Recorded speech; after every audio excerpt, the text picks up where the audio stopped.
ನಮಸ್ಕಾರ. ಕರ್ನಾಟಕ ಇದನ್ನಾಗಿ ಸ್ವಾಗತ. ನಾನು ಲತಾ ಧರ್ಮರಾಜ್. ಈಗ ಹೆಡ್ಲೈನ್ಸ್. ಮಲೆನಾಡು ಶಿಕ್ಷಣ ಸಂಸ್ಥೆಗೆ ಹಣ ಉಳಿಸಿದ್ದಕ್ಕೆ ಅಸಮಾಧಾನ. ಗುರುದೇವ್ ಅಂಡ್ ಟೀಮ್ನಿಂದ ಆಡಳಿತಕ್ಕೆ ಅಡ್ಡಿ. ಕಾರ್ಯದರ್ಶಿ ಜಗದೀಶ್ ಚೌಡವಳ್ಳಿ ಗಂಭೀರ ಆರೋಪ. 1 ಕೋಟಿ ರೂಪಾಯಿ ಕಾಮಗಾರಿಗೆ ಚಾಲನೆ. ಶಾಸಕ ಸ್ವರೂಪ್ ಪ್ರಕಾಶ್ ಗುದ್ದಲಿ ಪೂಜೆ. ಗುಣಮಟ್ಟದ ಕಾಮಗಾರಿಗೆ ಸೂಚನೆ. ಅಡುಗೆ ವಿಷಯಕ್ಕೆ ಅತ್ತೆ ಜೊತೆ ಜಗಳ. 35 ವರ್ಷದ ಇಂಜಿನಿಯರ್ ಆತ್ಮಹತ್ಯೆ. ಬೆಂಗಳೂರು ಅಬ್ಬಿಗೆರೆ ಪ್ರದೇಶದಲ್ಲಿ ಘಟನೆ. ಗುತ್ತಿಗೆದಾರರ ಬಾಕಿ ಹಣವನ್ನ ಬಿಡುಗಡೆಗೆ ಆಗ್ರಹ. ಬೆಂಗಳೂರಿನ ಫ್ರೀಡಂ ಪಾರ್ಕ್ನಲ್ಲಿ ಬೃಹತ್ ಪ್ರತಿಭಟನೆ. ರಾಜ್ಯ ಗುತ್ತಿಗೆದಾರರ ಸಂಘದ ಉಪಾಧ್ಯಕ್ಷ ಕಾರ್ಲೆ ಇಂದ್ರೇಶ್ ಮಾಹಿತಿ.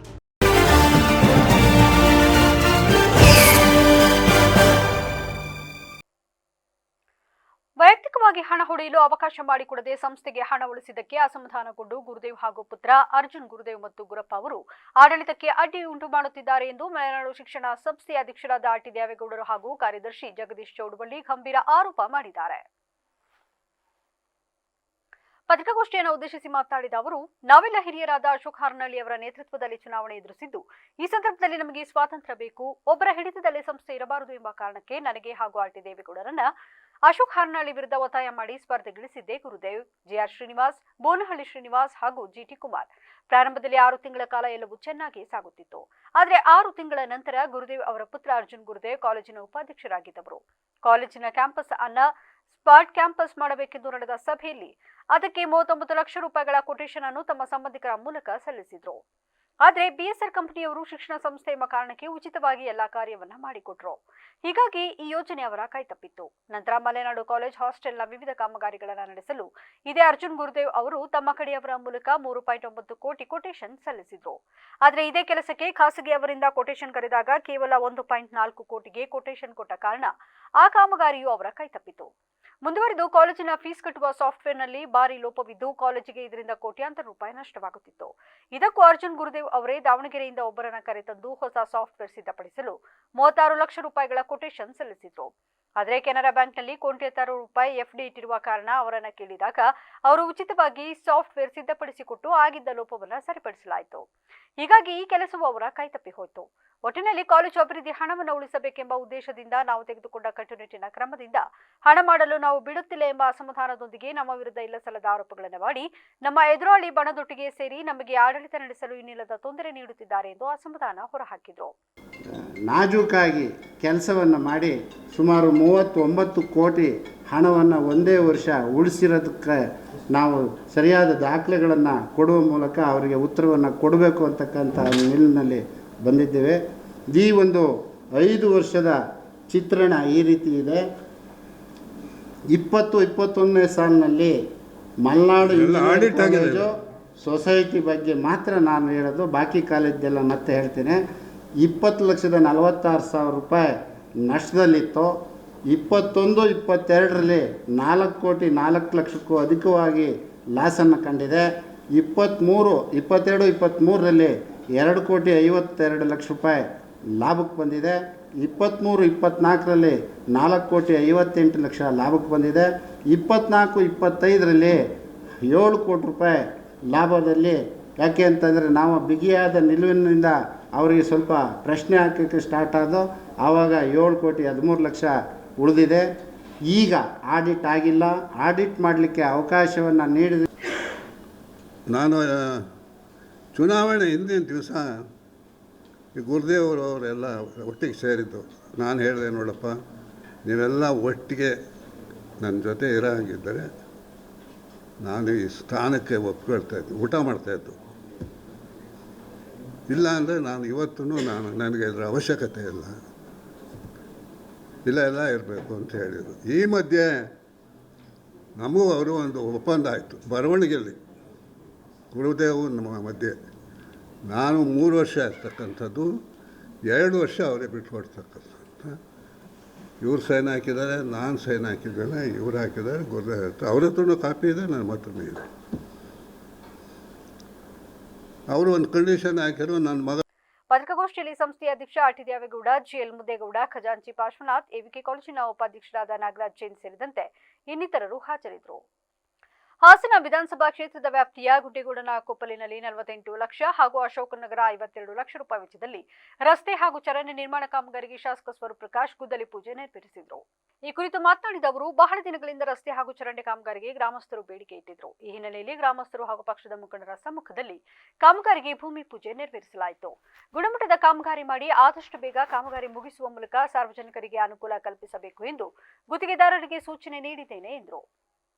ನಗರದ ನಿವಾಸಿಗಳ ಒಂದು ಅದ್ರ ಮೇರೆಗೆ ಎಲ್ಲೂ ಕೂಡ ಇವತ್ತು 58 ಲಕ್ಷಕ್ಕೆ ನಗರ ಪಾಲಿಕೆಯಿಂದಲೇ ಅದು ಕೂಡ ಇದನ್ನು ಟೆಂಡರ್ನ ಕರೆದು ಇವತ್ತು ಅದನ್ನು ಕೂಡ ಗುದ್ದಲಿ ಪೂಜೆಯನ್ನು ಮಾಡ್ತಾಯಿದ್ದೀವಿ. ಅದೇ ರೀತಿ ನಮ್ಮ ಏನು ಈಗ 25 ಕೋಟಿ ಅನುದಾನವನ್ನು ಕೊಟ್ಟಿದ್ದಾರೆ, ಅದರಲ್ಲೂ ಕೂಡ ದೊಡ್ಡಮಂಡಿನಲ್ಲಿ ಮತ್ತು ಎಲ್ಲ ಸುತ್ತಮುತ್ತ ಎಲ್ಲ ವಿಶೇಷವಾಗಿ 37 ಹಳ್ಳಿ ಏನು ಸೇರ್ಪಡೆ ಆಗಿದೆ, ಹೆಚ್ಚು ಹೊತ್ತನ್ನು ಅದಕ್ಕೆ ಕೊಡ್ತಾಯಿದೆ. ಯಾಕೆಂದರೆ ಅದಕ್ಕೆ ಜಿಲ್ಲಾ ಪಂಚಾಯತ್ಗೂ ಕೂಡ ಅದು ಗ್ರ್ಯಾಂಟ್ ಇಲ್ಲ ಮತ್ತು ಭಾಳಷ್ಟು ಕೆಲಸ ಕಾರ್ಯಗಳು ಕೂಡ ಆಗಬೇಕಾಗಿತ್ತು ಹಳ್ಳಿಗಳಲ್ಲಿ. 37 ಹಳ್ಳಿಗಳ ಸೇರ್ಪಡೆ ಆಗಿತ್ತು ನಗರ ಪಾಲಿಕೆಗೆ, ಅದಕ್ಕೂ ಕೂಡ ಹೆಚ್ಚಿನ ಹೊತ್ತನ್ನು ನಾವು ಅದಕ್ಕೆ ಕೊಟ್ಟಿದ್ದೀವಿ. ಅದೇ ರೀತಿ ನಗರ ಭಾಗಕ್ಕೂ ಕೂಡ ಪ್ರತಿ ವಾರ್ಡ್ಗೂ ಕೂಡ 15 ಲಕ್ಷ, ಎಲ್ಲ ವಾರ್ಡ್ಗೂ 35 ವಾರ್ಡ್ಗೂ ಕೂಡ ಕೊಟ್ಟಿದ್ದೀವಿ. ಮತ್ತು ಹೆಚ್ಚು ಏನು ಗುಂಡೇಗೌಡ ಕೊಪ್ಪಲು ಇರ್ಬೋದು, ದಾಸಕೊಪ್ಪಲು, ಚಿಕ್ಕೋನಹಳ್ಳಿ ಇವೆಲ್ಲ ಗ್ರಾಮಗಳು ನಗರ ಪಾಲಿಕೆಗೆ ಸೇರಿದೆ. ಹಾಗಾಗಿ ಹೆಚ್ಚು ಹೊತ್ತನ್ನು ಇದಕ್ಕೆ ಕೊಟ್ಟಿದ್ದೀವಿ. ಕೌಟುಂಬಿಕ ಕಲಹದ ಹಿನ್ನೆಲೆ ಸಾಫ್ಟ್ವೇರ್ ಇಂಜಿನಿಯರ್ ಆತ್ಮಹತ್ಯೆ ಮಾಡಿಕೊಂಡಿರುವ ಘಟನೆ ಬೆಂಗಳೂರು ನಗರದ ಅಬ್ಬಿಗೆರೆ ಪ್ರದೇಶದಲ್ಲಿ ನಡೆದಿದೆ. ಸೋಲದೇವನಹಳ್ಳಿ ಪೊಲೀಸ್ ಠಾಣೆ ವ್ಯಾಪ್ತಿಯಲ್ಲಿ ಈ ಘಟನೆ ನಡೆದಿದೆ. ಪ್ರಕರಣ ದಾಖಲಿಸಿ ಪೊಲೀಸರು ತನಿಖೆ ಆರಂಭಿಸಿದ್ದಾರೆ. ಅತ್ತೆಯ ಕಾಟದಿಂದ ಬೇಸತ್ತಿದ್ದ ಮಹಿಳೆ ಈ ನಿರ್ಧಾರ ತೆಗೆದುಕೊಂಡಿದ್ದಾರೆ ಎಂದು ಪೊಲೀಸರು ತಿಳಿಸಿದ್ದಾರೆ. ಬೆಂಗಳೂರು ನಿವಾಸಿ ಸುಷ್ಮಾ ಡೆಲ್ ಸಂಸ್ಥೆಯಲ್ಲಿ ಉದ್ಯೋಗದಲ್ಲಿದ್ದರು. 5 ವರ್ಷಗಳ ಹಿಂದೆ ಪುನೀತ್ ಕುಮಾರ್ನ ವಿವಾಹವಾಗಿದ್ರು. ಈ ದಂಪತಿಗೆ 4 ವರ್ಷದ ಮಗನೂ ಇದ್ದಾನೆ ಎಂದು ಪೊಲೀಸರು ತಿಳಿಸಿದ್ದಾರೆ. ಮನೆಯಲ್ಲಿ ಸಣ್ಣ ಪುಟ್ಟ ವಿಚಾರಗಳ ಕುರಿತಾಗಿ ಆಗಾಗ್ಗೆ ಕಲಹಗಳು ನಡೆಯುತ್ತಿದ್ದವು ಎನ್ನಲಾಗಿದ್ದು, ಮಂಗಳವಾರ ಅತ್ತೆ ಕಲ್ಪನಾ ಅವರೊಂದಿಗೆ ಅಡುಗೆ ಮಾಡುವ ವಿಚಾರದಲ್ಲಿ ವಾಗ್ವಾದ ಉಂಟಾಗಿತ್ತು. ಸುಷ್ಮಾ ಕುಟುಂಬದವರ ಆರೋಪದಂತೆ ಆಕೆಯ ಅತ್ತೆ ಪದೇ ಪದೇ ಅಡುಗೆ ಮಾಡುವ ವಿಷಯದಲ್ಲಿ ಕಿರಿಕ್ ಮಾಡುತ್ತಿದ್ದು, ಇತರೆ ವಿಷಯಗಳಲ್ಲಿಯೂ ಕಿರುಕುಳ ನೀಡುತ್ತಿದ್ದರು ಎನ್ನಲಾಗಿದೆ. ರಾಜ್ಯ ಸರ್ಕಾರ ಗುತ್ತಿಗೆದಾರರಿಗೆ ಪಾವತಿಸಬೇಕಿರುವ ಸುಮಾರು 37,000 ಕೋಟಿ ರೂಪಾಯಿ ಬಾಕಿ ಹಣವನ್ನು ತಕ್ಷಣ ಬಿಡುಗಡೆ ಮಾಡಬೇಕೆಂದು ಆಗ್ರಹಿಸಿ ಮಾರ್ಚ್ 6ರಂದು ಬೆಂಗಳೂರಿನ ಫ್ರೀಡಂ ಪಾರ್ಕ್ನಲ್ಲಿ ರಾಜ್ಯಮಟ್ಟದ ಬೃಹತ್ ಪ್ರತಿಭಟನೆ ಹಮ್ಮಿಕೊಳ್ಳಲಾಗಿದೆ ಎಂದು ರಾಜ್ಯ ಗುತ್ತಿಗೆದಾರರ ಸಂಘದ ಉಪಾಧ್ಯಕ್ಷ ಕಾರ್ಲೆ ಇಂದ್ರೇಶ್ ಹೇಳಿದರು. ಬುಧವಾರ ಸುದ್ದಿಗೋಷ್ಠಿಯಲ್ಲಿ ಮಾತನಾಡಿದ ಅವರು, ಕಾಂಗ್ರೆಸ್ ಸರ್ಕಾರ ಅಧಿಕಾರಕ್ಕೆ ಬಂದ ಬಳಿಕ ಹಿಂದಿನ ಸರ್ಕಾರದ ಅವಧಿಯ ಬಾಕಿ ಪಾವತಿಗಳನ್ನು ಇನ್ನೂ ಬಿಡುಗಡೆ ಮಾಡಿಲ್ಲ ಎಂದು ಆರೋಪಿಸಿದರು. ರಾಜ್ಯಾದ್ಯಂತ ಗುತ್ತಿಗೆದಾರರಿಗೆ ಸುಮಾರು 37,000 ಕೋಟಿ ರೂಪಾಯಿ ಹಣ ಪಾವತಿಯಾಗದೆ ಬಾಕಿಯಾಗಿದೆ. ಹಾಸನ ಜಿಲ್ಲೆಯಲ್ಲಿಯೂ ವಿವಿಧ ಇಲಾಖೆಗಳ ಕಾಮಗಾರಿಗಳಿಗೆ ಮಹತ್ತರದ ಪ್ರಮಾಣದ ಬಾಕಿ ಉಳಿದಿದೆ. ಲೋಕೋಪಯೋಗಿ ಇಲಾಖೆಗೆ ಸಂಬಂಧಿಸಿದ ಕಾಮಗಾರಿಗಳಿಗೆ 293 ಕೋಟಿ, ಕಾವೇರಿ ನೀರಾವರಿ ನಿಗಮಕ್ಕೆ 400 ಕೋಟಿ, ಸಣ್ಣ ನೀರಾವರಿ ನಿಗಮಕ್ಕೆ 131 ಕೋಟಿ ಹಾಗೂ ಜಲ್ ಜೀವನ್ ಮಿಷನ್ ಯೋಜನೆಗೆ 160 ಕೋಟಿ ಸೇರಿದಂತೆ ಒಟ್ಟು ಸುಮಾರು 1,200 ಕೋಟಿ ರೂಪಾಯಿ ಪಾವತಿಸಬೇಕಿದೆ ಎಂದು ವಿವರಿಸಿದರು. ಜಿಲ್ಲೆಯಿಂದ ಸುಮಾರು 500 ಮಂದಿ ಗುತ್ತಿಗೆದಾರರು ಬೆಂಗಳೂರಿನ ಪ್ರತಿಭಟನೆಯಲ್ಲಿ ಭಾಗವಹಿಸಲಿದ್ದು, ಪ್ರತಿ ತಾಲೂಕಿನಿಂದ ವಾಹನ ವ್ಯವಸ್ಥೆ ಮಾಡಲಾಗಿದೆ ಎಂದು ತಿಳಿಸಿದರು. ಕಳೆದ 3 ವರ್ಷಗಳಿಂದ ಬಿಲ್ಗಳ ಹಣ ಬಿಡುಗಡೆಯಾಗದ ಹಿನ್ನೆಲೆಯಲ್ಲಿ ಗುತ್ತಿಗೆದಾರರು ಕೈಸಾಲ ಮಾಡಬೇಕಾದ ಪರಿಸ್ಥಿತಿ ಎದುರಿಸುತ್ತಿದ್ದು, ಕೆಲವರು ಆಭರಣ ಹಾಗೂ ಮನೆಗಳನ್ನು ಅಡಮಾನ ಇಡುವ ಮಟ್ಟಕ್ಕೆ ತಲುಪಿದ್ದಾರೆ ಎಂದು ಅವರು ಅಳಲು ತೋಡಿಕೊಂಡರು. ಮಾರ್ಚ್ 31ರೊಳಗೆ ಸರ್ಕಾರ ಬಾಕಿ ಹಣ ಬಿಡುಗಡೆ ಮಾಡದಿದ್ದರೆ ರಾಜ್ಯಾದ್ಯಂತ ಕಾಮಗಾರಿಗಳನ್ನು ಸಂಪೂರ್ಣ ಸ್ಥಗಿತಗೊಳಿಸಿ ಏಪ್ರಿಲ್ನಲ್ಲಿ ಮೈಸೂರಿನಿಂದ ಬೆಂಗಳೂರಿನವರೆಗೆ ಪ್ರತಿಭಟನಾ ಪಾದಯಾತ್ರೆ ನಡೆಸಲಾಗುವುದು ಎಂದು ಎಚ್ಚರಿಕೆ ನೀಡಿದರು. ಜ್ಯೇಷ್ಠತೆ ಆಧಾರದ ಮೇಲೆ ಬಿಲ್ ಪಾವತಿಸಲಾಗುವುದು ಎಂದು ಮುಖ್ಯಮಂತ್ರಿ ಸಿದ್ದರಾಮಯ್ಯ ಭರವಸೆ ನೀಡಿದರೂ ಪ್ರಾಯೋಗಿಕವಾಗಿ ಹಣ ಬಿಡುಗಡೆಯಾಗಿಲ್ಲ ಎಂದು ಆರೋಪಿಸಿದರು. ಹಮ್ಮಿಕೊಂಡಿದ್ದೀವಿ. ಅದರ ಪ್ರಯುಕ್ತ ಈ ಒಂದು ಸುದ್ದಿಗೋಷ್ಠಿಯನ್ನು ಕರೆದಿದ್ದೀವಿ. ಈ ಸುದ್ದಿಗೋಷ್ಠಿಯಲ್ಲಿ ನಾವು ಹೇಳೋ ವಿಚಾರ ಏನು ಅಂತಂದರೆ, ಸುಮಾರು ಫ್ರೀಡಂ ಪಾರ್ಕಲ್ಲಿ 20ರಿಂದ 25 ಸಾವಿರ ಜನ ಗುತ್ತಿಗೆದಾರರು ಭಾಗವಹಿಸೋ ನಿರೀಕ್ಷೆ ಇಟ್ಕೊಂಡಿದ್ದೀವಿ. ನಾವು ಹಾಸನ ಜಿಲ್ಲೆಯಿಂದ 500 ಜನ ಗುತ್ತಿಗೆದಾರರನ್ನ ಇಲ್ಲಿಂದ ಹೊರಡಿಸಿದ್ದೀವಿ. ಎಲ್ಲರಿಗೂ ವಾಹನ ಸೌಕರ್ಯವನ್ನು ಸಹ ಪ್ರತಿ ತಾಲೂಕುಗಳಿಗೆ ವಾಹನವನ್ನು ಹಾಸನ ಜಿಲ್ಲಾ ಗುತ್ತಿಗೆದಾರರ ಸಂಘದಿಂದ ವ್ಯವಸ್ಥೆ ಮಾಡಿದ್ದೀವಿ. ಬೆಳಗ್ಗೆ 6 ಗಂಟೆಗೆ ಬಿಟ್ಟು ನಾವು 10 ಗಂಟೆಗೆ ಬೆಂಗಳೂರು ತಲುಪ್ತೀವಿ. ನಮ್ಮ ಪ್ರತಿಭಟನೆಯ ಉದ್ದೇಶ, ನಮಗೆ ಈ ಸರ್ಕಾರ ಬಂದ ಮೇಲೆ ಸುಮಾರು 3 ವರ್ಷ, 2 ತಿಂಗಳ ಮುಂದೆ 3 ವರ್ಷ ಆಗುತ್ತೆ. ಇವತ್ತಿನವರೆಗೂ ಸಹ ಸಂಘದ ಜಿಲ್ಲಾಧ್ಯಕ್ಷ ಜ್ಞಾನೇಶ್ ಮಾತನಾಡಿ, ಶುಕ್ರವಾರ ಬೆಳಗ್ಗೆ 6:30ಕ್ಕೆ ಹಾಸನದಿಂದ ಪ್ರತಿಭಟನಾ ಸ್ಥಳಕ್ಕೆ ಪ್ರಯಾಣ ಆರಂಭವಾಗಲಿದ್ದು, ಎಲ್ಲ ಗುತ್ತಿಗೆದಾರರು ಹೆಚ್ಚಿನ ಸಂಖ್ಯೆಯಲ್ಲಿ ಭಾಗವಹಿಸಿ ಸಂಘಟನೆಗೆ ಬಲ ತುಂಬಬೇಕು ಎಂದು ಮನವಿ ಮಾಡಿದರು. ಕರ್ನಾಟಕ ರಾಜ್ಯ ಮಹಿಳಾ ದೌರ್ಜನ್ಯ ವಿರೋಧಿ ಒಕ್ಕೂಟ ಹಾಸನ ಜಿಲ್ಲಾ ಘಟಕದ ಆಶ್ರಯದಲ್ಲಿ ದೌರ್ಜನ್ಯವನ್ನೆಂದೂ ಸಹಿಸುವುದಿಲ್ಲ, ನ್ಯಾಯ ದಕ್ಕದೆ ಬಿಡುವುದಿಲ್ಲ ಎಂಬ ಘೋಷವಾಕ್ಯದೊಂದಿಗೆ ಮಾರ್ಚ್ 7-8ರಂದು ಅಂತಾರಾಷ್ಟ್ರೀಯ ಮಹಿಳಾ ದಿನಾಚರಣೆ ಕಾರ್ಯಕ್ರಮ ಆಯೋಜಿಸಲಾಗಿದೆ ಎಂದು ರಾಜು ಕೋರೂರು ತಿಳಿಸಿದರು. ಪತ್ರಿಕಾಗೋಷ್ಠಿಯಲ್ಲಿ ಮಾತನಾಡಿದ ಅವರು, ಮಾರ್ಚ್ 7ರಂದು ಬೆಳಗ್ಗೆ 9:30ಕ್ಕೆ ಮಹಾರಾಜ ಉದ್ಯಾನವನ ಬಯಲು ರಂಗಮಂದಿರದಲ್ಲಿ ಹಕ್ಕೊತ್ತಾಯ ಜಾಥಾ ಉದ್ಘಾಟನೆಯಾಗಲಿದೆ. ಹೋರಾಟದ ಹಾಡುಗಳು ಹಾಗೂ ಸಾಂಸ್ಕೃತಿಕ ಕಾರ್ಯಕ್ರಮಗಳೊಂದಿಗೆ ಆರಂಭಗೊಳ್ಳುವ ಜಾಥಾವನ್ನ ಸಾಮಾಜಿಕ ಹೋರಾಟಗಾರ್ತಿ, ಲೇಖಕಿ ಹಾಗೂ ನ್ಯಾಯವಾದಿ ತೀಸ್ತಾ ಸೆಡಲ್ವಾಡ್ ಉದ್ಘಾಟಿಸಲಿದ್ದಾರೆ. ಅನೈ ಪದ್ಮಶಾಲಿ ಅವರು ಸಹ ಭಾಗವಹಿಸಲಿದ್ದಾರೆ. ಜಾಥಾ ಮಹಾರಾಜ ಉದ್ಯಾನವನದಿಂದ ಆರಂಭವಾಗಿ ನಗರದ ಪ್ರಮುಖ ರಸ್ತೆ ಮತ್ತು ವೃತ್ತಗಳಲ್ಲಿ ಸಂಚರಿಸಿ ಹಾಸನಾಂಬ ಕಲಾಕ್ಷೇತ್ರದಲ್ಲಿ ಕೊನೆಯಾಗಲಿದೆ ಎಂದರು. ಸಂವಿಧಾನದ ಆಶಯದ ಹಿನ್ನೆಲೆಯಲ್ಲಿ ಮಹಿಳಾ ಪರವಾದಂಥ ಒಂದು ಸಹಮತವನ್ನು ಸೂಚಿಸಬೇಕು ಅನ್ನೋ ಹಿನ್ನೆಲೆಯಲ್ಲಿ ನಾವು ಈ ಪತ್ರಿಕಾಗೋಷ್ಠಿಯನ್ನು ನೆರವೇರಿಸ್ತಾ ಇದ್ದೇವೆ. ನಾನು ಸಂವಿಧಾನ ಓದು ರಾಜ್ಯ ಬಳಗದ ಆಯೋಜಕರಾಗಿ ತಮ್ಮೆಲ್ಲರಿಗೂ ಕೂಡ ಸ್ವಾಗತವನ್ನು ಬಯಸ್ತೇನೆ. ಬಂಧುಗಳೇ, ಈಗಾಗಲೇ ಈ ಒಂದು ಮಹಿಳಾ ದೌರ್ಜನ್ಯ ಸಮಾವೇಶ 14ನೇ ಸಮಾವೇಶ ಹಾಸನದಲ್ಲಿ ನಡೀತಾ ಇದೆ. ಕಳೆದ ಬಾರಿ ಹೊಸಪೇಟೆಯಲ್ಲಿ ನಡೀತು, ಈ ಸಾರಿ ಹಾಸನದಲ್ಲಿ ನಡೀತಾ ಇದೆ. ಬಹುಶಃ ಈಗಾಗಲೇ ನಮ್ಮ ಎಲ್ಲ ನಿಕಟಪೂರ್ವ ಪತ್ರಿಕಾಗೋಷ್ಠಿ ಮಾಡಿದಂಥ ಎಲ್ಲ ಮಹಿಳಾ ಪತ್ರಿಕಾಗೋಷ್ಠಿಯಲ್ಲಿ ರಾಜಶೇಖರ್, ಕುಮಾರಯ್ಯ, ದೇವೇಗೌಡ, ವಿಜಯಕುಮಾರ್, ಮಮತಾ ಹಾಜರಿದ್ದರು. ಹಾಸನ ಮಹಾನಗರ ಪಾಲಿಕೆಯಲ್ಲಿ ಇಂಜಿನಿಯರ್ ಆಗಿ ಸೇವೆ ಸಲ್ಲಿಸುತ್ತಿರುವ ಸಕಲೇಶಪುರ ತಾಲೂಕಿನ ಕೊಂತನಮನೆಯ ರೈತ ದಂಪತಿಗಳ ಮಗಳಾದ ಕವಿತಾ ಅವರ ವಿರುದ್ಧ ಕೇಳಿಬಂದಿರುವ ಆರೋಪಗಳು ಸತ್ಯಕ್ಕೆ ದೂರವಾಗಿದ್ದು, ಅವರ ಸುದೀರ್ಘ ಸಮಾಜಮುಖಿ ಸೇವೆಯನ್ನ ಮರೆಮಾಚುವ ಪಿತೂರಿ ನಡೆದಿದೆ ಎಂದು ಮಲೆನಾಡು ಸ್ನೇಹ ಬಳಗ ಆಕ್ರೋಶ ವ್ಯಕ್ತಪಡಿಸಿದೆ. ಮಲೆನಾಡು ಸ್ನೇಹ ಬಳಗ ಅಧ್ಯಕ್ಷರಾದ ಸುರೇಶ್ ಮಾತನಾಡಿ, ಪಾಲಿಕೆಯ ಕೆಲವು ಪೌರ ಕಾರ್ಮಿಕರು ಹಾಗೂ ಮ್ಯಾನೇಜರ್ ಪ್ರಕಾಶ್ ಮತ್ತು ಅಗಿಲ ಯೋಗೇಶ್ ಎಂಬುವರು ಕವಿತಾ ಅವರ ಮೇಲೆ ಮಾಡಿರುವ ಆರೋಪಗಳು ಆಧಾರರಹಿತವಾಗಿವೆ. ಒಬ್ಬ ದಕ್ಷ ಅಧಿಕಾರಿ ಸಮಾಜಮುಖಿಯಾಗಿ ಕೆಲಸ ಮಾಡುವಾಗ ಇಂತಹ ಅಡೆತಡೆಗಳು ಬರುವುದು ವಿಷಾದನೀಯ. ತಮ್ಮ ವೈಯಕ್ತಿಕ ಸನ್ಮಾನಗಳಿಗಿಂತ ಪೌರ ಕಾರ್ಮಿಕರ ಹಿತವೇ ಮುಖ್ಯ ಎಂದು ಭಾವಿಸುವ ಕವಿತಾ ಅವರಂತಹ ಅಧಿಕಾರಿಗಳ ಮೇಲೆ ಬಂದಿರುವ ಆರೋಪಗಳ ಸತ್ಯಾಸತ್ಯತೆಯನ್ನು ಸಾರ್ವಜನಿಕರಿಗೆ ತಿಳಿಸಬೇಕು. ಸುಳ್ಳು ಆರೋಪ ಮಾಡುವವರ ವಿರುದ್ಧ ಕ್ರಮ ಕೈಗೊಳ್ಳಬೇಕು ಎಂದರು. ಹಲವು ದಿನಗಳಿಂದ ಹಾಸನದ ಮಹಾನಗರ ಪಾಲಿಕೆಯಲ್ಲಿ ನಡೀತಕ್ಕಂತಹ ಆಗುಹೋಗುಗಳ ಬಗ್ಗೆ ಇವತ್ತು ನಾವು ಈ ಪತ್ರಿಕಾಗೋಷ್ಠಿಯನ್ನು ಮಾಡಲಿಕ್ಕೆ ಬಂದಿದ್ದೀವಿ. ಏನು ಈ ಹಿಂದೆ ಒಂದು ತಿಂಗಳ ಹಿಂದೆ ಮಹಾನಗರ ಪಾಲಿಕೆಗೆ ಒಂದು ವಯಸ್ಸಾದಂಥ ಅಜ್ಜಿಯವರು ದೂರು ಕೊಡ್ಲಿಕ್ಕೆ ಬರ್ತಾರೆ. ನನ್ನ ಮನೆಗೆ ನೀರು ಬರ್ತಾ ಇಲ್ಲ ಅಂತಕ್ಕಂಥ ಒಂದು ದೂರು ಕೊಡ್ಲಿಕ್ಕೆ ಬರ್ತಾರೆ ಉದಯಗಿರಿಯಿಂದ. ಅದನ್ನು ಮಲೆನಾಡಿನ ಮಹಿಳಾ ಅಧಿಕಾರಿಯಾಗಿರ್ತಕ್ಕಂಥ ಕವಿತಾ ಅವ್ರನ್ನ ಭೇಟಿ ಮಾಡಿ ಅವರಿಗೆ ಮನವಿ ಸಲ್ಲಿಸ್ತಾರೆ, ದೂರನ್ನು ಸಲ್ಲಿಸ್ತಾರೆ. ಅವರು ಈ ವಿಚಾರವನ್ನು ಮನಗಂಡು ಪರಿಶೀಲಿಸಲಾಗಿ ಅಲ್ಲಿ ನೀರು ಬರ್ತಾ ಇಲ್ಲ. ಕಾರಣ ಏನಂತೇಳಿದರೆ, ಪಕ್ಕದಲ್ಲಿರ್ತಕ್ಕಂಥ ಒಬ್ಬ ಗೌಡ್ರ ಮನೆ, ಆ ಗೌಡ್ರ ಮನೆಗೆ ಅಕ್ರಮವಾಗಿ 3 ನಲ್ಲಿಗಳು ನೀರು ಹೋಗ್ತಾ ಇದೆ. ಅಲ್ಲಿ ಸುದ್ದಿಗೋಷ್ಠಿಯಲ್ಲಿ ಗೌರವ ಅಧ್ಯಕ್ಷರಾದ ಎಚ್.ಎಸ್. ತಮ್ಮೇಗೌಡ ಹಾಗೂ ಕಾರ್ಯದರ್ಶಿಗಳಾದ ಸಂಗಮ್ ಎಚ್.ಜೆ ಸೇರಿದಂತೆ ಇತರರು ಹಾಜರಿದ್ದರು. ರಾಗಿ ಖರೀದಿ ಕೇಂದ್ರದಲ್ಲಿ ಯಾವುದೇ ರೀತಿಯ ಅಹಿತಕರ ಘಟನೆಗಳು ನಡೆಯದಂತೆ ರಾಗಿ ಖರೀದಿ ಕೇಂದ್ರದ ಅಧಿಕಾರಿಗಳಿಗೆ ಶಾಸಕ ಸಿಎನ್ ಬಾಲಕೃಷ್ಣ ತಿಳಿಸಿದರು. ಸುದ್ದಿಗೋಷ್ಠಿಯಲ್ಲಿ ಮಾತನಾಡಿದ ಅವರು, ಚನ್ನರಾಯಪಟ್ಟಣದ ಪ್ರವಾಸಿ ಮಂದಿರದಲ್ಲಿ ಕೇಂದ್ರ ಸರ್ಕಾರ ಮತ್ತು ರಾಜ್ಯ ಸರ್ಕಾರ ಬೆಂಬಲ ಬೆಲೆ ಯೋಜನೆ ಅಡಿಯಲ್ಲಿ ತಾಲೂಕಿನ 6 ಹೋಬಳಿಗಳಲ್ಲಿ ರಾಗಿ ಖರೀದಿ ಕೇಂದ್ರವನ್ನು ಪ್ರಾರಂಭವಾಗಿದ್ದು, ರೈತರು ತಾವು ಬೆಳೆದಿರುವ ರಾಗಿಯನ್ನು ಖರೀದಿ ಕೇಂದ್ರಕ್ಕೆ ತಂದ ವೇಳೆ ಯಾವುದೇ ರೀತಿಯ ಅಹಿತಕರ ಘಟನೆಗಳು ನಡೆಯದಂತೆ ಖರೀದಿ ಅಧಿಕಾರಿಗಳು ಎಚ್ಚರ ವಹಿಸಬೇಕು. ಏಕೆಂದರೆ ರೈತರಿಗೆ ಮೂಲಭೂತ ಸೌಕರ್ಯಗಳನ್ನು ಕೂಡ ಒದಗಿಸುವಲ್ಲಿ ಸಹಕಾರಿಯಾಗಬೇಕು ಹಾಗೂ ದಲ್ಲಾಳಿಗಳನ್ನು ನಿಯಂತ್ರಿಸಲು ಅಧಿಕಾರಿಗಳ ಸಹಾಯ ಪ್ರಮುಖವಾಗಿದೆ ಮತ್ತು ಉತ್ತಮ ಗುಣಮಟ್ಟದ ರಾಗಿ ಖರೀದಿಸಲು ಮುಂದಾಗಬೇಕು. ಖರೀದಿಸುತ್ತಿದ್ದ ರಾಗಿಯು ನಮ್ಮ ತಾಲೂಕಿನ ಪಡಿತರ ಚೀಟಿದಾರರಿಗೆ ನೀಡಲಾಗುತ್ತದೆ. ಆ ಸಂದರ್ಭದಲ್ಲಿ ಕಳಪೆ ರಾಗಿಯನ್ನು ನೀಡಿದರೆ ಅಧಿಕಾರಿಗಳೇ ನೇರ ಹೊಣೆಗಾರಿಕೆಯನ್ನು ಹೊಂದಿರುತ್ತಾರೆ.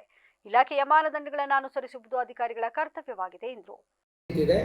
ಅಲ್ಲೇನಾಗಿದೆ, ಲಾರಿ ಕಡಿಮೆ ಇದೆ ಅಂತ ಹೇಳಿದ್ರು. ಲಾರಿ ಕಾಂಟ್ರಾಕ್ಟ್ ಫೋನ್ ಮಾಡಿದ್ದೀವಿ, 2 ಲಾರಿ ಕಳಿಸ್ತಿದ್ರು. ಇವತ್ತು 4 ಲಾರಿ ಕಳಿಸ್ತಕ್ಕಂಥದ್ದು. ಅಪ್ ಟು ಮಂಡೇ ತನಕ 3000 ಚೀಲ ಅಲ್ಲಿ ಬ್ಯಾಗ್ ಆಗುತ್ತೆ ಇಲ್ಲಿ ಇರಿ7ನಲ್ಲಿ. ಮಂಡೇ ಇದೆ 2000 ಮಾಡಿಕೊಡಿ ಅನ್ನಂಗೆ ಹೇಳ್ತಿದ್ದಾರೆ. ಈಗ ಏನು ಈ ತಿಂಗಳು 31 ತನಕ ಅವಕಾಶ ಇದೆ ಅಂತ ಮಾಹಿತಿ ಇದೆ. ಅಸೆಂಬ್ಲಿನಲ್ಲಿ ಪ್ರಸ್ತಾಪ ಮಾಡಿ ಇನ್ನೂ 1 ತಿಂಗಳು ಎಕ್ಸ್ಟೆಂಡ್ ಮಾಡಲಿಕ್ಕೆ ನಾವು ಮಾನ್ಯ ಫುಡ್ ಮಿನಿಸ್ಟ್ರಿಗೆ ಕೂಡ ಒತ್ತಾಯ ಮಾಡಿ ಅದಕ್ಕೆ ಅನುಮತಿನ ಪಡ್ಕೊಂಡು ಜಿಲ್ಲಾಡಳಿತಕ್ಕೆ ಡೈರೆಕ್ಷನ್ ಕೂಡ ನೀಡ್ತೀವಿ ಅಂತ ಹೇಳಲಿಕ್ಕೆ ಬಯಸ್ತೇನೆ. ನಾನು ಈ ಸಂದರ್ಭದಲ್ಲಿ ತಾಲೂಕು ಹಂತದಲ್ಲಿ ನಮ್ಮ ಹೇಮಂತ್ ಫುಡ್ ಶಿರಸ್ತೇದಾರರು ಮತ್ತು ಮಂಜೇಗೌಡರು ಎಲ್ಲ ಹೋಬಳಿಗೆ ನೀವು ಕೇಂದ್ರ ಸ್ಥಾನದಲ್ಲಿರೋದ್ರಿಂದ ಎಲ್ಲರಿಗೂ ಕೋಆರ್ಡಿನೇಟ್ ಮಾಡಿ. ಇದೇ ಸಂದರ್ಭದಲ್ಲಿ ತಾಲೂಕು ಶಿರಸ್ತದ ಪವನ, ಜಿಲ್ಲಾ ಆಹಾರ ನಾಗರಿಕ ಸರಬರಾಜು ವ್ಯವಸ್ಥಾಪಕಿ ಅನುರಾಧ, ತಾಲೂಕು ಆಹಾರ ಶಿರಸ್ತದ ಹೇಮಂತ್ ಕುಮಾರ್, ಆಹಾರ ನಿರೀಕ್ಷಕಿ ಹೇಮಲತಾ, ಆಹಾರ ಗೋದಾಮು ವ್ಯವಸ್ಥಾಪಕ ಮಂಜುನಾಥ್ ಹಾಜರಿದ್ದರು. ಬೇಲೂರು ತಾಲೂಕು ಬಿಕ್ಕೋಡಿನ ಗಣಪತಿ ಪಿಂಡಾಲ್ನಲ್ಲಿ ಲಯನ್ಸ್ ಸೇವಾ ಸಂಸ್ಥೆ ಹಾಗೂ ಯೋಗ ಚೇತನ ಕೇಂದ್ರ ಅಡಗೂರು ಇವರ ಸಂಯುಕ್ತಾಶ್ರಯದಲ್ಲಿ ಪುಲ್ವಾಮಾ ದಾಳಿಯಲ್ಲಿ ಮಡಿದವರ ಸ್ಮರಣಾರ್ಥ ಉಚಿತ ಆರೋಗ್ಯ ತಪಾಸಣೆ, ನೇತ್ರ, ದಂತ ತಪಾಸಣೆ ಮತ್ತು ಬೃಹತ್ ರಕ್ತದಾನ ಶಿಬಿರವನ್ನು ಏರ್ಪಡಿಸಲಾಗಿತ್ತು. ಶಿಬಿರವನ್ನು ಉದ್ಘಾಟಿಸಿ ಯೋಗ ಗುರು ಚೇತನ್ ಗುರೂಜಿ ಮಾತನಾಡಿ, ಸಮಾಜಕ್ಕೆ ಪೂರಕವಾದ ಚಟುವಟಿಕೆಗಳನ್ನು ಲಯನ್ಸ್ ಸಂಸ್ಥೆ ಪ್ರತಿ ವರ್ಷವೂ ಆಯೋಜಿಸುತ್ತಿದೆ. ಇಂತಹ ಸಮಾಜಮುಖಿ ಚಟುವಟಿಕೆಗಳಲ್ಲಿ ನಾವು ಭಾಗವಹಿಸಿದರೆ ಮಾತ್ರ ಸಂಸ್ಥೆಯ ಧ್ಯೇಯೋದ್ದೇಶಗಳು ಈಡೇರುತ್ತದೆ. ಒಬ್ಬ ವ್ಯಕ್ತಿ ರಕ್ತದಾನ ಮಾಡಿದರೆ 3 ಜನರ ಜೀವವನ್ನು ಉಳಿಸಿದ ಪುಣ್ಯ ಲಭಿಸುತ್ತದೆ. ಅದರಿಂದ ರಕ್ತದಾನ ಮಾಡಲು ಆರೋಗ್ಯವಂತ ವ್ಯಕ್ತಿಗಳು ಹಿಂಜರಿಯಬಾರದು ಎಂದರು. ಲಯನ್ಸ್ ಅಧ್ಯಕ್ಷ ಲಯನೇಶ್ ಲತೇಶ್ ಮಾತನಾಡಿ, ಈ ಶಿಬಿರದಲ್ಲಿ 40 ಯೂನಿಟ್ ರಕ್ತವನ್ನು ಸಂಗ್ರಹಿಸಲಾಗಿದೆ. 13 ರೋಗಿಗಳು ಅಮ್ಮ ಕಣ್ಣಿನ ಆಸ್ಪತ್ರೆಯಲ್ಲಿನ ಕಣ್ಣಿನ ಪೊರೆ ಶಸ್ತ್ರಚಿಕಿತ್ಸೆಗೆ ಒಳಗಾಗಿದ್ದು 200ಕ್ಕೂ ಅಧಿಕ ಮಂದಿ ರಕ್ತದೊತ್ತಡ, ಮಧುಮೇಹ ತಪಾಸಣೆಗೆ ಒಳಪಟ್ಟಿದ್ದಾರೆ. ಕಳೆದ 8 ದಿನಗಳಿಂದ ಯೋಗ ಶಿಬಿರವೂ ಕೂಡ ಜರುಗುತ್ತಿದ್ದು ಸಾರ್ವಜನಿಕರು ಇದರ ಸದುಪಯೋಗ ಪಡೆದುಕೊಳ್ಳಬೇಕು ಎಂದರು. ಆಗಲೇ 16 ಜನ ಕಣ್ಣಿನ ತಪಾಸಣೆಯನ್ನು ಮಾಡಿಸ್ಕೊತಾ ಇದ್ದಾರೆ. ಈಗ 20-30 ಜನ ವೈದ್ಯಕೀಯ ತಪಾಸಣೆ ಮಾಡಿಸ್ಕೊಳ್ಳಿಕ್ಕೆ ನಿಂತ್ಕೊಂಡಿದ್ದಾರೆ. 5-6 ಜನ ರಕ್ತದಾನವನ್ನು ಮಾಡಿದ್ದಾರೆ. ಹೀಗೆ ಎಲ್ಲ ಕಾರ್ಯಕ್ರಮಗಳು ಸುಮ್ಮನೆ ನಿಮಿತ್ತವಾಗಿ ಕಾರ್ಯಕ್ರಮ ಮಾಡಿದ್ದೀವಿ ಬಿಟ್ಟರೆ ಎಲ್ಲದೂ ಆರಂಭದಲ್ಲೇ ಆಗಿದೆ. ಈ ಥರದ ಒಂದು ಕೆಲಸ ಲಯನ್ ಸೇವಾ ಸಂಸ್ಥೆ ನಿರಂತರವಾಗಿ ಮಾಡ್ತಾ ಇರುತ್ತೆ.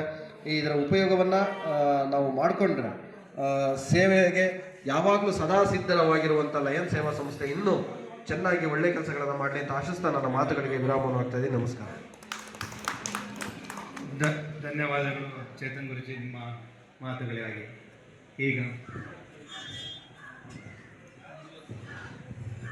ಈಗ ಈ ಸಭೆಯನ್ನು ಮುಕ್ತಾಯಗೊಳಿಸಿ ಏನು ನಮ್ಮ ಆರೋಗ್ಯ ತಪಾಸಣೆ ಏನಿದೆ, ರಕ್ತದಾನ, ನೇತ್ರ ತಪಾಸಣೆ, ಈ ವೇಳೆ ಲಯನ್ಸ್ ಅಧ್ಯಕ್ಷ ಲಯನೇಶ್ ಲತೇಶ್, ಕಾರ್ಯದರ್ಶಿ ಲಯನೇಶ್ ಪ್ರವೀಣ್, ಖಜಾಂಚಿ ಲಯನೇಶ್ ದೇವೇಂದ್ರ, ಝೋನ್ 2 NY ಲಯನೇಶ್ ದಿನೇಶ್, ಪ್ರಾಥಮಿಕ ಆರೋಗ್ಯ ಕೇಂದ್ರದ ವೈದ್ಯ ಡಾಕ್ಟರ್ ಪ್ರವೀಣ್ ಹಾಗೂ ಇನ್ನಿತರರು ಹಾಜರಿದ್ದರು. ತಪಸ್ಸಿನ ಫಲದಿಂದ ವಿದ್ಯೆಯನ್ನು ಫಲಿಸಬಹುದು ಎಂದು ಹಲೋ ಹಾಸನ್ ಪತ್ರಿಕೆ ಪ್ರಧಾನ ಸಂಪಾದಕ ನಾಕಲ್ಗೂಡು ರವಿ ತಿಳಿಸಿದ್ದಾರೆ. ಚನ್ನರಾಯಪಟ್ಟಣದ ನವೋದಯ ವಿದ್ಯಾಸಂಸ್ಥೆಯ ಆವರಣದಲ್ಲಿ ನಡೆದ ಪೋಷಕರ ಸಭೆಯಲ್ಲಿ ಮಾತನಾಡಿದ ಅವರು, ತಪಸ್ಸಿನ ಫಲದಿಂದ ವಿದ್ಯೆಯನ್ನು ಫಲಿಸಬಹುದು. ಇಂದಿನ ಕಾಲದಲ್ಲಿ ಋಷಿಮುನಿಗಳು ತಪಸ್ಸುಗಳಿಸಿ ವಿದ್ಯೆಯನ್ನು ಗಳಿಸುತ್ತಿದ್ರು. ಅದರಂತೆ ಇಂದು ವಿದ್ಯಾರ್ಥಿಗಳು ತಮ್ಮ ತಪಸ್ಸಿನ ಮೂಲಕವೇ ವಿದ್ಯೆಯನ್ನು ಗಳಿಸಿಕೊಳ್ಳುವುದು ಉತ್ತಮವಾಗಿದೆ. ವಿದ್ಯೆಗೆ ತನ್ನದೇ ಆದ ಸ್ಥಾನಮಾನಗಳನ್ನು ಒಳಗೊಂಡಿದೆ. ಅದರಂತೆ ನವೋದಯ ವಿದ್ಯಾಸಂಸ್ಥೆಯಲ್ಲಿ ವಿದ್ಯಾಭ್ಯಾಸ ಮಾಡಿದಂತಹ ವಿದ್ಯಾರ್ಥಿಗಳು ದೇಶ ವಿದೇಶದಲ್ಲಿ, ರಾಜ್ಯ ಹೊರ ರಾಜ್ಯಗಳಲ್ಲೂ ಕೂಡ ಉನ್ನತ ಹುದ್ದೆಯನ್ನು ಅಲಂಕರಿಸಿದ್ದಾರೆ. ಇಂತಹ ವಿದ್ಯಾಸಂಸ್ಥೆಗೆ ಪ್ರವೇಶ ಪಡೆಯಲು ಅಂದು ಶಾಸಕರ ಮತ್ತು ಸಚಿವರ ಪತ್ರವನ್ನು ತಂದು ಪ್ರವೇಶಾತಿಯನ್ನು ಪಡೆಯುತ್ತಿದ್ರು. ಆದರೆ ಇಂದು ಖಾಸಗಿ ಶಾಲೆಗಳ ಹಾವಳಿ ಹೆಚ್ಚಾಗಿದ್ದು ನವೋದಯ ವಿದ್ಯಾಸಂಸ್ಥೆಯ ವಿದ್ಯಾರ್ಥಿಗಳ ಸಂಖ್ಯೆ ದಿನೇ ದಿನೇ ಕಡಿಮೆಯಾಗುತ್ತಿದೆ. ಆದರೆ ಇಂದು ಖಾಸಗಿ ಶಾಲೆಗಳ ಹಾವಳಿ ಹೆಚ್ಚುತ್ತಿರುವುದು ನಮ್ಮ ಕಣ್ಣು ಮುಂದೆ ನೋಡುತ್ತಿದ್ದೇವೆ ಎಂದರು. ಇಂದು ನವೋದಯ ವಿದ್ಯಾಸಂಸ್ಥೆಯಲ್ಲಿ ವಿದ್ಯಾಭ್ಯಾಸ ಮಾಡುತ್ತಿರುವ ವಿದ್ಯಾರ್ಥಿಗಳು, ಪೋಷಕರು, ವ್ಯಾಪಾರಸ್ಥರು, ರೈತರು ಇವರುಗಳ ಮಕ್ಕಳೇ ಹೆಚ್ಚಾಗಿ ವಿದ್ಯಾಭ್ಯಾಸವನ್ನು ಮಾಡುತ್ತಿರುವುದನ್ನು ನಾವು ನೋಡುತ್ತಿದ್ದೇವೆ ಎಂದರು. ತಪಸ್ಸು ಅಂತೇಳಿ ಎಲ್ಲ ಮಕ್ಕಳು ಕೂಡ ವ್ಯಾಸಂಗವನ್ನು ಮಾಡಬೇಕಾಗಿದೆ. ಕೇವಲ ನಿಮ್ಮ ಶಿಕ್ಷಕರು, ಶಿಕ್ಷಕಿಯರು ಮಾಡಿದ ಪಾಠವನ್ನ ಶಾಲೆಯಲ್ಲಿ ಕೇಳಿ ಪುಸ್ತಕವನ್ನು ಮುಚ್ಚಿ ಬ್ಯಾಗಿನಲ್ಲಿ ಇಟ್ಟು ಮನೆಯಲ್ಲಿ ಬ್ಯಾಗಿನಲ್ಲಿ ಇಟ್ಟರೆ ನಿಮಗೆ ಶಿಕ್ಷಣ ಇವತ್ತು ದೊರಕಲಿಕ್ಕೆ ಸಾಧ್ಯವಿಲ್ಲ. ಶಿಕ್ಷಣವನ್ನ ತಪಸ್ಸಿನ ರೀತಿಯಲ್ಲಿ ನೀವು ಪಡೆದಿದ್ದೇ ಆದರೆ ಮುಂದೆ ಅತ್ಯುತ್ತಮವಾದಂತ ಭವಿಷ್ಯವನ್ನು ಕೂಡ ಕಟ್ಟಲಿಕ್ಕೆ ನಿಮಗೆ ಸಾಧ್ಯವಾಗ್ತದೆ ಮಕ್ಕಳೇ. ಇದೇ ಸಂದರ್ಭದಲ್ಲಿ ನವೋದಯ ವಿದ್ಯಾಸಂಸ್ಥೆಯ ನಿರ್ದೇಶಕ ಆನಂದ್ ಕಾಳಿನಹಳ್ಳಿ ಮಾತನಾಡಿ, ವಿದ್ಯಾರ್ಥಿಗಳ ಗುಣಮಟ್ಟವನ್ನು ಹೆಚ್ಚಿಸಲು ಶಿಕ್ಷಕರ ಪಾತ್ರದ ಜೊತೆಗೆ ಪೋಷಕರ ಪಾತ್ರವು ಪ್ರಮುಖವಾಗಿದೆ. ಏಕೆಂದರೆ ಒಂದು ಕೈಯಲ್ಲಿ ಚಪ್ಪಾಳೆಯನ್ನು ಹೊಡೆಯಲು ಸಾಧ್ಯವಿಲ್ಲ. 2 ಕೈಯಿಂದ ಚಪ್ಪಾಳೆ ಹೊಡೆದರೆ ಅದು ಒಂದು ರೀತಿಯ ಅರ್ಥ ಕೊಡುತ್ತದೆ. ಹಾಗಿದ್ದ ಮೇಲೆ ಪೋಷಕರು ತಮ್ಮ ಮಕ್ಕಳ ವಿದ್ಯಾಭ್ಯಾಸದ ಕಡೆಗೆ ಹೆಚ್ಚು ಒಲವನ್ನು ನೀಡಬೇಕು. 70% ತರಗತಿಯಲ್ಲಿ ವಿದ್ಯಾರ್ಥಿಗಳ ವಿದ್ಯಾಭ್ಯಾಸದ ಕಡೆ ಶಿಕ್ಷಕರು ಹೆಚ್ಚಿನ ಗಮನವನ್ನು ಹರಿಸುತ್ತಾರೆ. ಇನ್ನು ಉಳಿದ 30% ಪೋಷಕರು ಮನೆಯಲ್ಲಿ ತಮ್ಮ ಮಕ್ಕಳಿಗೆ ಹೆಚ್ಚಿನ ಗಮನವನ್ನು ವಿದ್ಯಾಭ್ಯಾಸದ ಕಡೆಗೆ ನೀಡುವುದು ಉತ್ತಮವಾಗಿದೆ ಎಂದರು.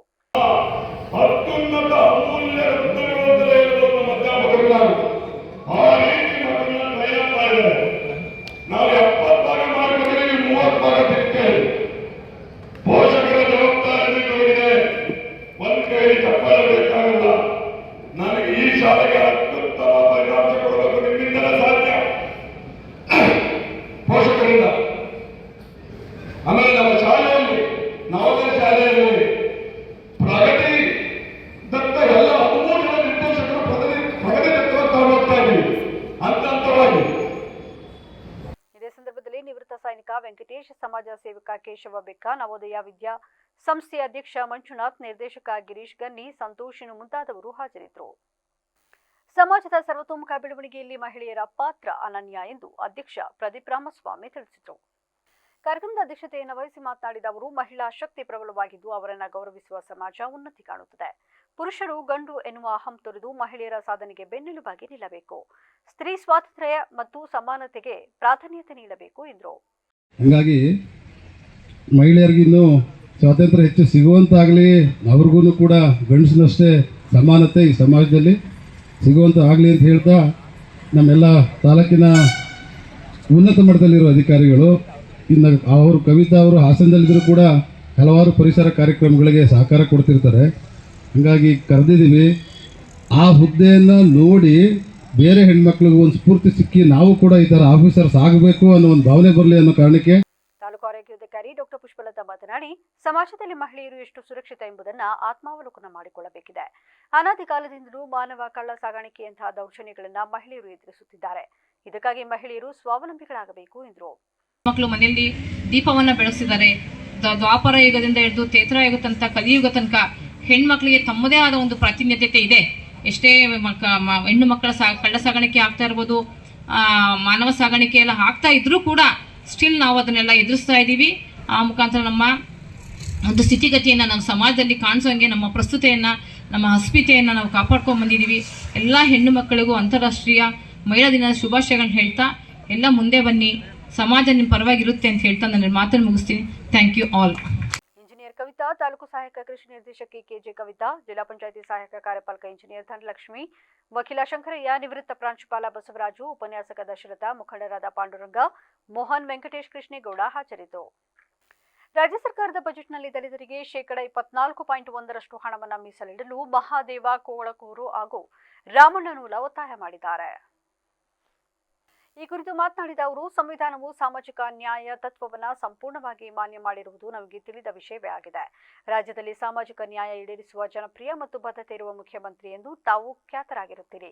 ಚುನಾವಣೆಯಲ್ಲಿ ತಮ್ಮ ನೇತೃತ್ವದಲ್ಲಿ ಕಾಂಗ್ರೆಸ್ ಬೆಂಬಲ ನೀಡಿತು. ಕ್ಷೇತ್ರದಲ್ಲಿ ಕಾಂಗ್ರೆಸ್ ಪರವಾಗಿ ಮತಗಳು ಚಲಾವಣೆ ಆಗುವಂತೆ ನೋಡಿಕೊಂಡಿತು. ರಾಜ್ಯದ ದಲಿತ ಸಂಘಟನೆಗಳ ಈ ಕೊಡುಗೆಯನ್ನ ತಾವು ಕೂಡ ಬೆಂಗಳೂರಿನ ಪುರಭವನದಲ್ಲಿ ನಡೆಸಲಾದ ಸಮಾವೇಶದಲ್ಲಿ ಸ್ಮರಿಸುತ್ತೀರಿ. ತಮ್ಮ ಆಡಳಿತಾವಧಿಯಲ್ಲಿ ರಾಜ್ಯದ ದಲಿತ, ಹಿಂದುಳಿದ, ಅಲ್ಪಸಂಖ್ಯಾತರ ಮತ್ತು ಸಮಸ್ತ ಶೋಷಿತ ಸಮುದಾಯಗಳ ಸರ್ವಾಂಗೀಣ ಪ್ರಗತಿಯಾಗಬೇಕಾದರೆ ತಾವು ಬಜೆಟ್ನಲ್ಲಿ ಶೇಕಡ 24.1% ಹಣವನ್ನು ಮೀಸಲಿಡಬೇಕು ಎಂದು ಒತ್ತಾಯಿಸಿದರು. ಸ್ಥಾಪಿತ ಸಂಘಟನೆಯಲ್ಲಿ ಕಲಬುರಗಿ ಜಿಲ್ಲೆಯ ಸಂಚಾಲಕರಾಗಿ ಮಾತಾಡ್ತಾ ಇದ್ದೇನೆ. ಇವತ್ತಿನ ದಿವಸ ನಾವು ಇಲ್ಲಿ ಧರಣಿ ಕೊಡುವ ಮುಖ್ಯ ಉದ್ದೇಶವೇನೆಂದರೆ, ಸರ್ಕಾರ ಒಳ ಮೀಸಲಾತಿಯಲ್ಲಿ ಭಾಳ ಗೊಂದಲ ಸೃಷ್ಟಿ ಮಾಡಿದೆ. ಆ ಗೊಂದಲದಲ್ಲಿ ರೋಸ್ಟರ್ ಬಿಂದು ಅಂತಕ್ಕಂಥದ್ದು ತಯಾರು ಮಾಡಲಾಗಿದೆ. ಆ ರೋಸ್ಟರ್ ಬಿಂದುವಿನಲ್ಲಿ ಬಲಗೈ ಸಮುದಾಯಕ್ಕೆ ಭಾಳ ಅನ್ಯಾಯವಾಗಿದೆ. ಆ ಅನ್ಯಾಯವನ್ನು ನಾವು ಇವತ್ತಿನ ದಿವಸ ಖಂಡಿಸ್ತೀವಿ. ಎ ಮತ್ತು ಬಿ ಮತ್ತು ಸಿ ಅಂತ 3 ಗುಂಪುಗಳನ್ನಾಗಿ ವಿಂಗಡಿಸಿದ್ದಾರೆ.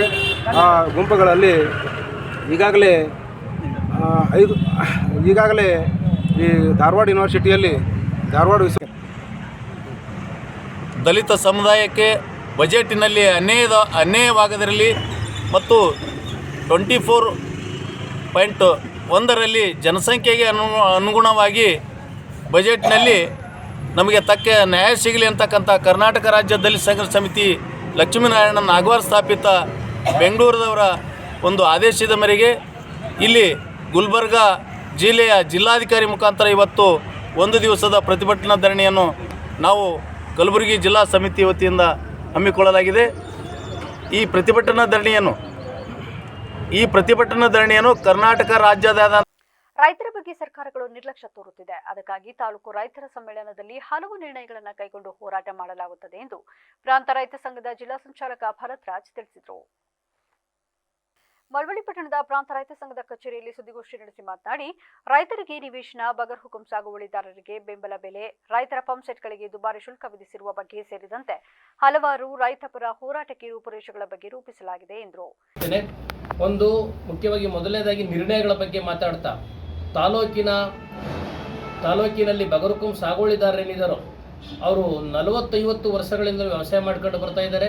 2-3 ತಲೆಮಾರುಗಳಿಂದ ವ್ಯವಸಾಯ ಮಾಡ್ಕೊಂಡು ಬರ್ತಾ ಇದ್ರು ಇಲ್ಲಿ ತನಕ ಅವರಿಗೆ ಹಕ್ಕುಪತ್ರವನ್ನು ಕೊಡದೇ ವಂಚನೆ ಮಾಡ್ತಾ ಬರ್ತಾ ಇದ್ದಾರೆ. ಒಂದಿಲ್ಲ ಒಂದು ಕಾರಣಗಳನ್ನು ಹೇಳ್ತಾ ಇವತ್ತು ಕೈಗಾರಿಕೋದ್ಯಮಿಗಳಿಗೆ, ದೊಡ್ಡ ದೊಡ್ಡ ಬಂಡವಾಳಶಾಹಿಗಳಿಗೆ ಭೂಮಿ ಕೊಡಲಿಕ್ಕೆ ಹಾತೊರಿತಕ್ಕಂತಹ ರಾಜ್ಯ ಮತ್ತು ಕೇಂದ್ರ ಸರ್ಕಾರಗಳು ರೈತರು ತಮ್ಮ ಜೀವನವನ್ನು ನಡೆಸಲಿಕ್ಕೋಸ್ಕರವಾಗಿ ಭೂಮಿಯನ್ನೇ ನಂಬಿ ಜೀವನ ನಡೆಸ್ತಾ ಇರತಕ್ಕಂಥ ಜನರಿಗೆ ಹಕ್ಕುಪತ್ರವನ್ನು ಕೊಡದೇ ವಿಳಂಬ ಮಾಡ್ತಾ ಇರತಕ್ಕಂಥ ನೀತಿಯನ್ನು ನಾವು ಕರ್ನಾಟಕ ಪ್ರಾಂತ ರೈತ ಸಂಘಟನೆ ಈ ಸಮ್ಮೇಳನದಲ್ಲಿ ಉಗ್ರವಾದನ್ನು ಖಂಡಿಸಿದ್ದೇವೆ ಮತ್ತು ಅದನ್ನು ಶೀಘ್ರವೇ ಕೊಡಬೇಕು ಅಂತೇಳಿ ನಾವು ಒತ್ತಾಯವನ್ನು ಮಾಡಿದ್ದೀವಿ.